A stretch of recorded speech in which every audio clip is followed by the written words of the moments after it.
This is Revathi. Video చూస్తున్న వారికి likes, కామెంట్స్‌తో support చేస్తున్న వారికి థ్యాంక్ యూ సో మచ్. 'ఓ ప్రేమ ఓ పగ' ఎపిసోడ్ నంబర్ 197. విండోస్ ఓపెన్‌గా ఉంటే వాటిని క్లోజ్ చేస్తూ ఎదురుగా ఉన్న శక్తి ఇంటి వైపు చూస్తాడు సమ్రాట్. ఆర్థిక ఇబ్బందులతో శక్తి ఆ ఇల్లు అమ్ముకోవటం గుర్తొచ్చి, ఆ ఆస్తులు మావే కాబట్టి ఆస్తుల కేస్ గెలిచి మా ఆస్తుల్ని మేము దక్కించుకున్నాము అని చంద్రమౌళి చెప్పిన మాటల్ని గుర్తు తెచ్చుకుంటాడు. చంద్రమౌళి మాటల మీద ఆ క్షణం సామ్రాట్‌కి అనుమానం కలుగుతూ నిద్రపోతున్న శక్తి వైపు చూసి, పింకీ ఆపరేషన్ కోసం సామ్రాట్‌ని డబ్బు అడగటానికి వచ్చినప్పుడు, కోర్టులో ఉన్న మా అమ్మ ఆస్తులు నేను గెలుచుకుంటాను. వచ్చిన ఆస్తుల నుంచి నీ బాకీ తీరుస్తాను అని శక్తి నమ్మకంగా చెప్పడం గుర్తు తెచ్చుకొని, శక్తి మనస్తత్వం గురించి తెలుస్తున్న నాకు, శక్తి ఆస్తుల విషయంలో అబద్ధం చెప్పిందంటే నాకు నమ్మాలి అనిపించడం లేదు. ఖచ్చితంగా చంద్రమౌళి గెలుచుకున్న ఆస్తులు శక్తికి సంబంధించిన ఆస్తులై ఉంటాయి. చంద్రమౌళి శక్తిని ఫ్రాడ్ చేసి ఆ ఆస్తులు దక్కించుకొని ఉంటాడా అని ఆలోచిస్తూ పింకీ మరో పక్కకు వచ్చి కూర్చొని నిద్రపోతున్న శక్తిని చూస్తూ, ఏమైనా నేను శక్తి గురించి అన్ని విషయాలు పూర్తిగా కనుక్కోవాలి అని అనుకొని పింకీ పక్కన పడుకొని పింకీని జోక్ కొడుతూ నిద్రపోతున్న శక్తిని చూస్తుంటాడు. ఎన్నో బాధలు, కష్టాలు అనుభవించినట్టుగా శక్తి మొహంలో కనిపిస్తుంటే, ఏమైనా శక్తి ఇక నుండి సంతోషంగా ఉండాలి. తను సంతోషంగా ఉండాలంటే ముందు తను నన్ను పూర్తిగా నమ్మాలి. కానీ ఏ విధంగా కూడా నేను తనని నమ్మించలేకపోతున్నాను అని అనుకొని బాధపడుతుంటాడు. సూర్యుడు ఉదయిస్తుండగా, తెల్లగా తెల్లవారుతుండగా వీపు దెబ్బలతో నిద్రపోని వినోద్ సోఫాల నుంచి లేచి కూర్చుంటాడు. చరిత మాత్రం బెడ్ మీద పడుకొని హాయిగా నిద్రపోతూ కనిపిస్తుంది. రాక్షసి! నాకు నిద్ర పట్టకుండా చేసి తను మాత్రం హాయిగా నిద్రపోతుంది అని చిలిపిగా తిట్టుకుంటూ నొప్పులతో లేచాడు. శోభనం పెళ్లి కూతురిగా అందంగా కనిపిస్తున్న తన దగ్గరికి వెళ్ళి, ఎంత ముద్దొస్తున్నావే! శోభనం చేసుకునివ్వకుండా కొట్టుడు ప్రోగ్రాం పెట్టి నా ఆశలన్నీ పాడు చేశావు అని నిరాశగా అనుకుంటూ చెదిరిపోయిన తన దుప్పటి సరిచేసి కప్పి ప్రేమగా తన తల నిమిరి బయటకొస్తాడు. అబ్బా! భరించలేనట్టుగా నొప్పులు పుడుతున్నాయి అంటూ వినోద్ ఒళ్ళు విరుచుకుంటూ ఉండగా, అది విని అరుణ్ నవ్వుతూ దగ్గరకొచ్చి, ఏంటి చిన్న బామర్ది, రాత్రంతా నిద్ర లేదా? అంతగా నొప్పులు పట్టాయంటే శోభనం సక్సెస్ అన్నమాట అంటాడు. నా బొంత సక్సెస్. ఈ నొప్పులు శోభనంతో వచ్చిన నొప్పులు కాదు అంటాడు చిరాకు పడుతూ. మరి ఏ నొప్పులు అని అడుగుతాడు ఆశ్చర్యంగా. చీపిరి కట్ట నొప్పులు అంటాడు కోపంతో. చీపురి కట్ట నొప్పులేంటి అని అడుగుతాడు అర్థం కానట్టుగా ఎక్స్ప్రెషన్ పెడుతూ. "ఉమ్, రాత్రి మీ చెల్లెలు చీపిరి కట్టతో నన్ను ఆట ఆడుకుంది అంటూ ఏడుపు మొహంతో జరిగిన విషయం చెప్తాడు. బాబోయ్! నీ శోభనం అలా జరిగిందా అంటాడు చిన్న బామర్ది చెప్పేది విని కంగారు పడుతూ. సామ్రాట్ బయటించి జాగింగ్ చేస్తూ లోపలికొచ్చి అదంతా విని, వాడికి శోభనం జరుగుతుందనే నమ్మకం నాకు మొదట్నుంచి లేదులే బావా అంటూ వాళ్ళ దగ్గరకొస్తాడు. కానీ పాపం చిన్న బామర్దికి ఇలా జరగటం దారుణం కదా పెద్ద బామర్ది అంటాడు అరుణ్ వినోద్ గురించి బాధపడుతూ. దారుణం అని ఎందుకనాలి? తన బాధ అలాంటిది అంటాడు సామ్రాట్. అది కూడా కరెక్టేలే అంటాడు అరుణ్. ఓహో! అందరూ తనకే సపోర్ట్ చేస్తున్నారా అని అడుగుతాడు వినోద్ కాస్త కోపం తెచ్చుకుంటూ. సామ్రాట్ తమ్ముడు తల మీద ఒకటిచ్చి, తప్పు నీ దగ్గర ఉన్నప్పుడు తనకు సపోర్ట్ చేయక ఇంకెవరికి సపోర్ట్ చేస్తాము? అమ్మ ఆ స్నిగ్ధని పెళ్లి చేసుకోమని అడిగిందే అనుకో, నీ మనసులో ఉన్న మాట అమ్మకి చెప్పొచ్చు కదా! అలా చెప్పకుండా నీ ప్రేమ విషయాన్ని దాచిపెట్టి ఇష్టం లేని స్నిగ్ధని పెళ్లి చేసుకోబోతూ నీ జీవితాన్ని నరకప్రాయం చేసుకోవాలనుకోవడం నీ తప్పు. ఎక్కడా స్నిగ్ధతో నీ పెళ్లి జరుగుతుందేమో అని చివరి నిమిషం వరకు చరిత మనసులో నరకం అనుభవించింది. అందుకే ఇప్పుడు చరిత చేతిలో అనుభవించు అని చెప్పి సామ్రాట్ పైకి వెళ్ళిపోతాడు. అవును చిన్న బామర్ది. చేసిన దానికి అనుభవించాలి. ఆల్ ది బెస్ట్ అంటూ షేక్ హ్యాండ్ ఇచ్చి మరి అరుణ్ అక్కడి నుంచి జారుకుంటాడు. హ్మ్. ఆలోచిస్తే తన్ని ఇంతగా బాధపెట్టినందుకు నాకీ శిక్ష పడాల్సిందే అని అనుకుంటాడు వినోద్. సామ్రాట్ రూమ్‌లోకి వెళ్ళేసరికి శక్తి నిద్ర లేచి బెడ్‌షీట్ మడత పెడుతుంటుంది. పింకీ కూడా అప్పుడే నిద్ర లేచినట్టుగా బెడ్ ఖాళీగా కనిపిస్తుంటే, పింకీ ఎటు వెళ్ళింది అని అడుగుతాడు. రమ్య రాకేష్ వాళ్ళతో ఆడుకోవాలని వెళ్ళింది అని అంటుంది బెడ్ సర్దుతూ. అన్నట్టు శక్తి, ఇవాళ మా అత్తయ్య గారి దగ్గరికి వెళ్దామా అని అడుగుతాడు సామ్రాట్. అత్తయ్య గారు అనగానే అర్థం కాక, మీ అత్తయ్య గారా? తనెవరు అని అడుగుతుంది శక్తి. అదే మీ అమ్మగారి గురించి అంటున్నాను. మీ అమ్మగారు నాకు అత్తయ్య గారే అవుతారు కదా అంటాడు. ఓహో! ఇలా అత్తగారు అంటూ పిలిచి మంచితనం నటిస్తూ నన్ను ఇంకా కాక పట్టాలని చూస్తున్నావా? నీ మాటలేమి నేనేమి లొంగను అంటుంది కోపంగా. ప్రతిదానికి అలా పెడర్థాలు తీస్తావేంటి? ఇప్పటిదాకా మీ అమ్మగారి గురించి నాకు తెలియక మౌనంగా ఉండిపోయాను. కానీ ఇప్పుడు మీ అమ్మగారు ఆరోగ్య పరిస్థితి ఏంటో నాకు కూడా తెలుసుకోవాలని ఉంది అంటాడు. తెలుసుకొని ఏం చేస్తావు అని అడుగుతుంది శక్తి. కొత్తగా నేను చేసేది ఏమీ ఉండదు. కానీ నువ్వు నా భార్యవి శక్తి. నీ మంచి చెడు చూసే బాధ్యత నాకుందనే విషయాన్ని మర్చిపోకు అంటాడు సామ్రాట్ ప్రేమగా చూస్తూ. నలుగురు దృష్టిలోనే నేను నీ భార్యగా ఉంటున్నాను గాని, 4 గోడల మధ్య నీ భార్యగా ఉండటం లేదని నేను నీకు వేరే చెప్పాల్సిన అవసరం లేదు. అనవసరంగా నా పర్సనల్ విషయాల గురించి పట్టించుకోకు అని కోపంగా చెప్తుండగా, శక్తి ఫోన్‌కి విక్రమాదిత్య గారి దగ్గర నుంచి ఫోన్ కాల్ వస్తుంటుంది. ఆ ఫోన్ సామ్రాట్‌కి దగ్గరగా ఉండేసరికి ఆ ఫోన్ తీసుకొని పేరు చూసి తనకిస్తాడు. హలో సార్ అంటూ శక్తి ఆ కాల్ మాట్లాడుతూ కారిడార్‌లోకి వెళ్తుంది. విక్రమాదిత్య గారు శక్తి విషయంలో బాధ్యతగా ఉంటున్నారు. అసలు విక్రమాదిత్య గారికి, శక్తికి అంతగా రిలేషన్ కుదరటం ఏంటి అని అనుకుంటాడు సామ్రాట్. విక్రమాదిత్య గారు శక్తితో ఫోన్ కాల్ మాట్లాడుతూ, మీ ఇంట పెళ్లి హడావిడి అయిపోయిందా అమ్మా అని అడుగుతాడు. అయిపోయింది సార్.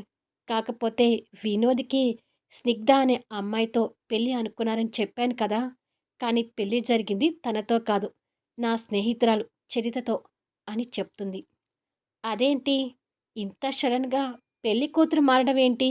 అని అడుగుతాడు విక్రమాదిత్య గారు. స్నిగ్ధ అంత కరెక్ట్ పర్సన్ కాదు.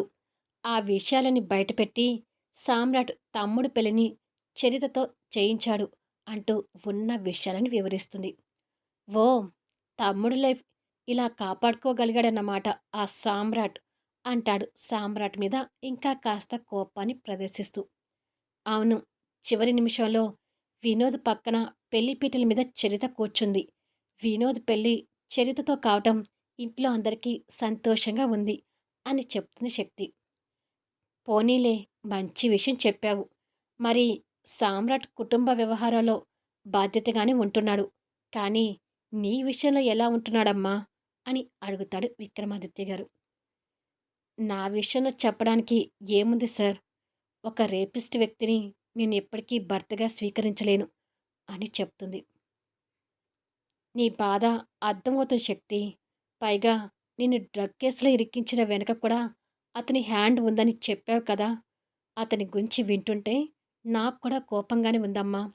సరేలే, అతని గురించి ఎప్పుడు ఉందేలే కానీ, నా మనవరాలు పింకీ ఎలా ఉంది అని అడుగుతాడు. పింకీ చాలా హ్యాపీగా ఉంది సార్.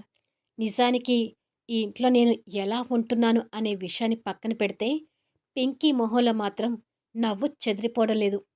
తండ్రి ప్రేమని, బాబాయ్ ప్రేమని, నాయనమ్మ ప్రేమని ఇలా అందరి ప్రేమలు పొందుతుంది.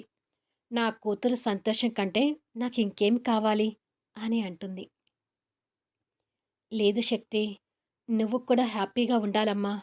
నువ్వు సంతోషంగా ఉంటే చూడాలని ఉంది అని విక్రమాదిత్య గారు మనసులో అనుకొని, అన్నట్టు శక్తి, నేను త్వరలో ఇండియా వచ్చే ప్లాన్‌లో ఉన్నానమ్మా.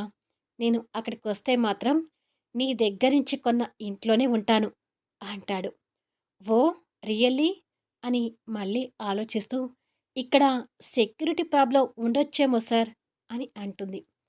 పర్వాలేదులే, నేను మేనేజ్ చేసుకోగలను. ఇక్కడ ఉన్నన్ని రోజులు నిన్ను, పింకీని చూస్తూ గడపాలని ఉందమ్మా. అందుకనే నేను అక్కడ ఉండటానికి డిసైడ్ అయ్యాను అంటాడు. మా మీద మీకు ఇంత అభిమానం ఏంటి సార్? అని అడుగుతున్న శక్తి వారి మాటలకు కాస్త ఎమోషనల్ అవుతూ. తెలీదు శక్తి. ఏదో బంధం మనల్ని దగ్గర చేస్తుందనుకో. ఇంతకంటే నేనేమీ చెప్పలేను అంటాడు విక్రమాదిత్య గారు. నిజమే సార్. లేకపోతే దిక్కుతోచక రోడ్డు మీద పడ్డ టైంలో నాకు మీ అమ్ము ఆశ్రమమే ఆసరా ఇచ్చింది అని అంటుంది. అమ్ము అనగానే విక్రమాదిత్య గారికి ప్రభావతితో ఉన్న మధుర జ్ఞాపకాలు గుర్తొస్తుంటాయి. ఇంతకీ సార్, ఎప్పటినుంచో అడుగుదామనుకుంటున్నాను. అసలు అమ్ము అంటే ఎవరు? అమ్ము పేరు మీద మీకేమైనా రిలేటివ్స్ ఉన్నారా? అని అడుగుతుంది. అమ్ము అంటే నా వైఫ్ శక్తి. కానీ తను చనిపోయింది అని అంటాడు బాధపడుతూ. ఓహ్! అవునా? I'm sorry. మరి పిల్లలు? అని అడుగుతుంది శక్తి. పిల్లలు లేరమ్మా. పిల్లలు కలగకముందే తను చనిపోయింది. నేను తన ఊహల్లోనే బతుకుతూ ఉండిపోయాను అని అంటాడు బాధపడుతూ.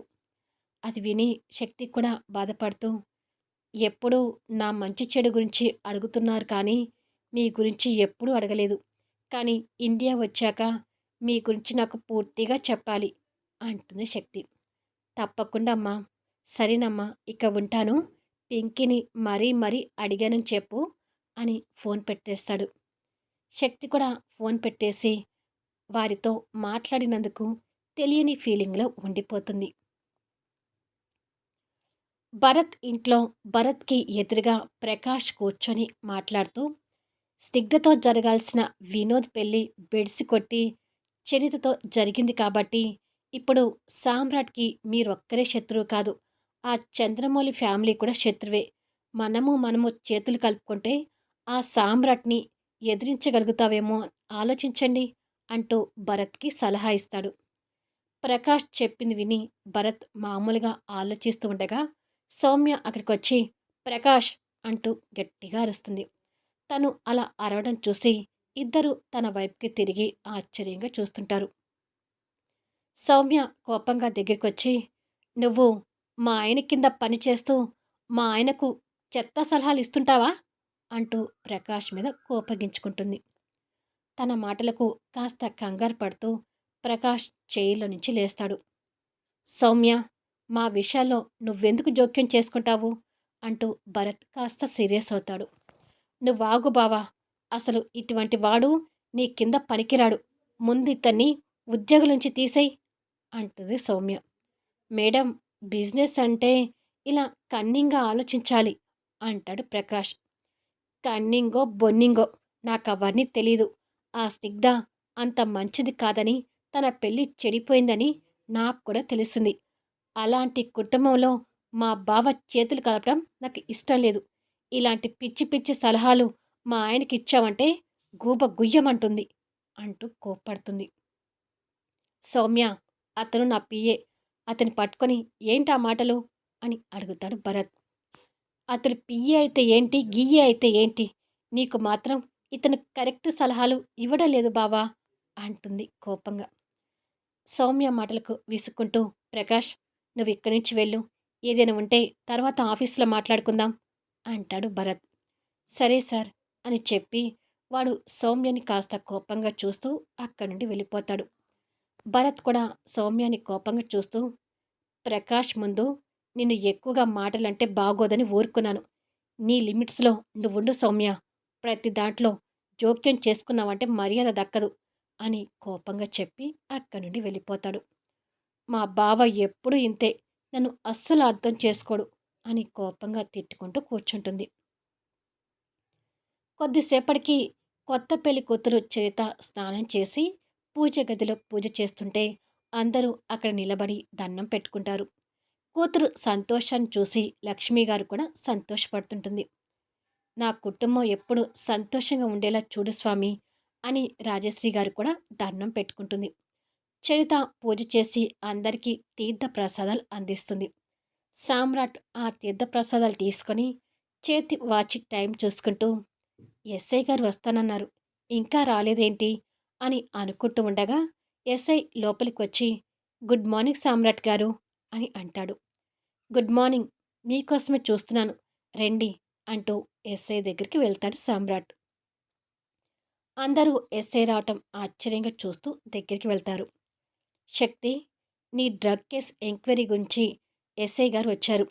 నీకు ఎవరి మీద అనుమానం ఉన్నా ఏది మనసులో పెట్టుకోకుండా అన్నీ క్లియర్‌గా ఎస్ఐ గారికి చెప్పు అంటాడు సామ్రాట్.